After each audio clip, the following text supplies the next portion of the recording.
জুলাই গণ অভ্যুত্থান আমাদেরকে যে বৈষম্যহীন বাংলাদেশ গড়ার স্বপ্ন পূরণের সুযোগ এনে দিয়েছে, সেই সুযোগ আমরা কাজে লাগাতে চাই।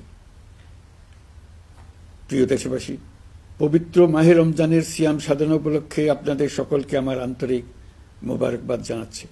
সেই সঙ্গে সকলকে জানাই পবিত্র ঈদ উল ফিতরের অগ্রিম শুভেচ্ছা।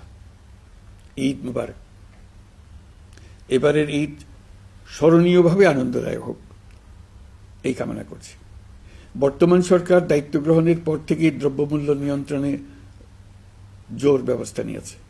রমজান ও ঈদে বড় চ্যালেঞ্জ ছিল জিনিসপত্রের দামের লাগাম টেনে ধরা, বিদ্যুৎ সরবরাহ নিশ্চিত করা। এই রমজানে যাতে কোনো পণ্যের দাম বেড়ে না যায় এবং বিদ্যুৎ সরবরাহ যেন বিঘ্নিত না হয়, সেজন্য আমরা সর্বোচ্চ চেষ্টা করেছি।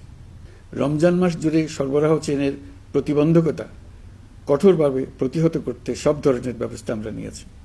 দেশের সকল জায়গা থেকে খবর এসছে যে এই রমজানের দ্রব্যমূল্য আগের তুলনায় কমেছে, জনগণ স্বস্তি পেয়েছে।